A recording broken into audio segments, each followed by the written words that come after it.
This tape was developed by the United States Fencing Association presents Maestros Alex Biganet and Ed Richards.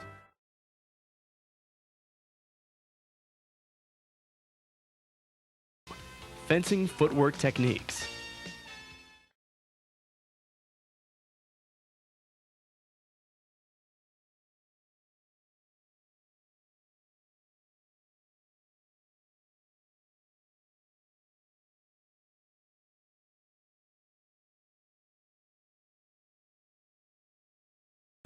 Foot movement from an odd guard position has many advantages.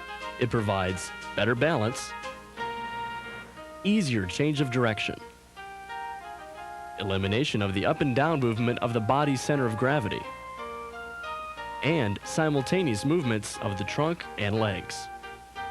In teaching footwork, any movement can be interrupted and broken down in order to enhance the feeling for the center of gravity. This is the preferred modern method. Remember to move the center of gravity properly in a level straight line forward or backward, not up and down. Jump forward. Jump backward.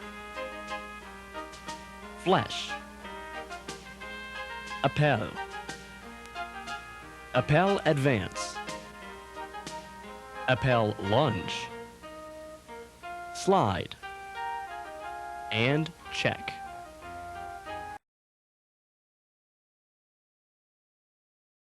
The jump forward. In the jump forward, the front foreleg swings forward without elevating the knee. The toes remain straight. As the landing front leg descends, the back foot quickly moves forward a distance equal to that covered by the leading foot. Both feet should land simultaneously. The jump must be flat, with the feet just grazing the floor, keeping the trunk vertical. The jump starts slowly, but finishes with explosive speed. The jump backward. In the jump backward, the back foot moves backward one step. At the same time, the front foot makes a flat jump backward. Both feet land at approximately the same time.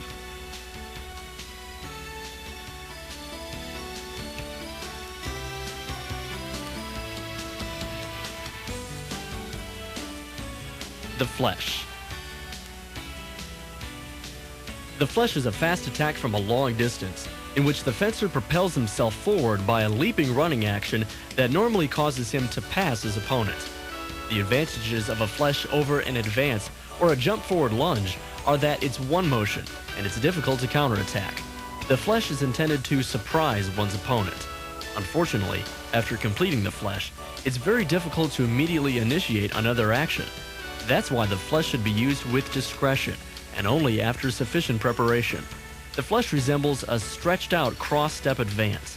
When starting the flesh, the center of gravity is gradually moved to the front leg and the body moves forward until one's balance is lost. The back leg initiates the flesh, while the ball of the leading front foot provides the explosive speed needed to drive the fencer toward his opponent. The back leg must execute a very long step forward as it crosses over the front leg. Upon landing, the fencer should retain his balance by running past his opponent, avoiding body contact.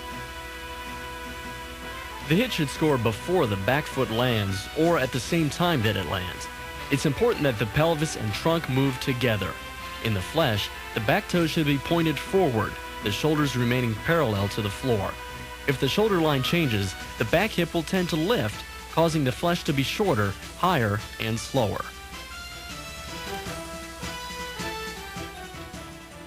Appel.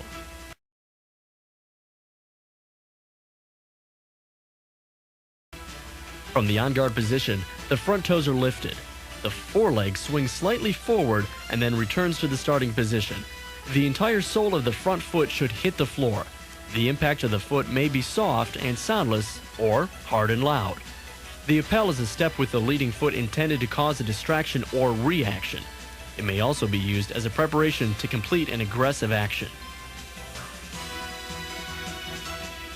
The appel advance. From the on-guard position, pick up the front foot and tap the ball and toe portion of the foot on the floor about 6 inches ahead of its original position. Simultaneous with this step, push the center of gravity forward and make an advance.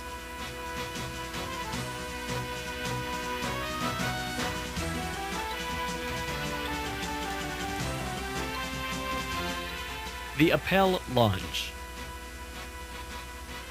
From the on-guard position, pick up the front foot and tap the ball and toe portion of the foot on the floor about 6 inches ahead of its original position. Simultaneous with this step, propel the center of gravity forward, kicking out the front foreleg and pushing with the back leg to complete the lunge.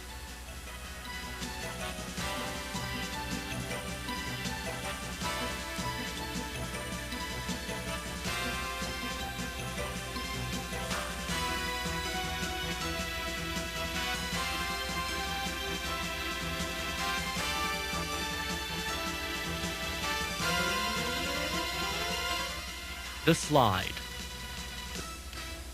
The slide starts as an advance, with the center of gravity shifting forward with the first motion. Maintaining the weight forward permits the front foot to slide as the back foot comes up. In performing the slide, the movement should be fluid and almost imperceptible.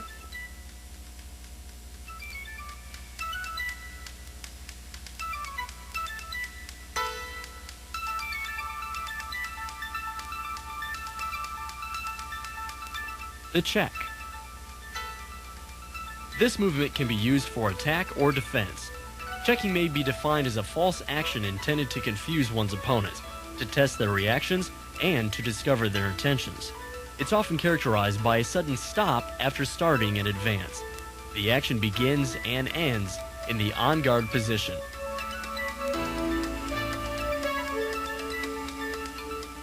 Compound foot movements. The double advance.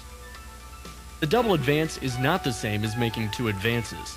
As the first advance is being completed, a change in tempo causes the front foot to accelerate forward to quickly initiate the second advance. Would you demonstrate the double advance again? Because I want to get you in real slow motion. Do it very, very fast for me. You ready? Do it again. You missed it.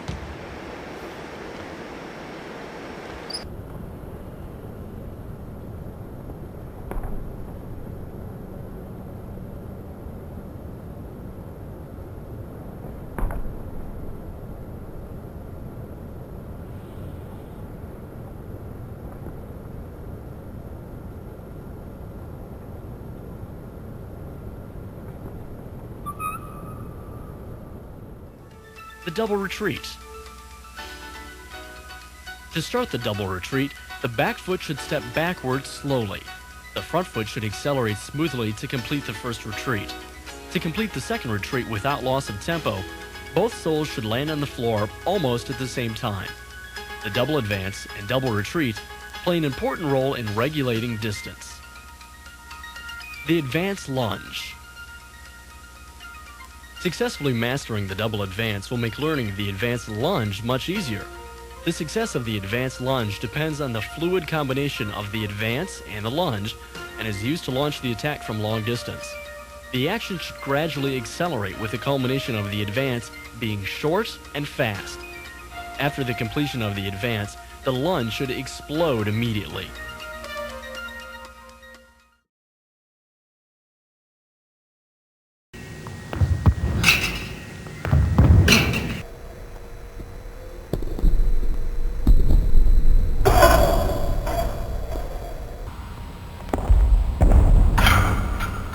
The jumped forward lunge. The jump forward lunge is executed with both feet skimming the floor and then both feet simultaneously regaining floor contact. During the jump, the torso remains vertical. The lunge should be launched immediately after the jump.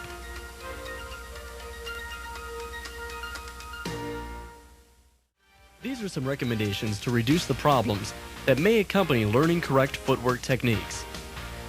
Avoid prolonging the advance, retreat, or jump. The foot should be in the air as short a time as possible. The final movements should be completed without delay. The trunk and the legs should move in coordination with each other. The center of gravity should move parallel to the floor. Avoid telegraphing the action. While keeping fencing distance, the fencer should be able to change the rhythm of the footwork. Only by changing the rhythm of the footwork is it possible to take over the initiative and get the right distance for an attack. While keeping the distance, even during a sudden change of direction, a fencer should maintain the natural fluidity required. Footwork can be done in first or second intention. In second intention, the footwork is executed in such a way that the fencer can, at a certain point, refrain from completing the foot movement.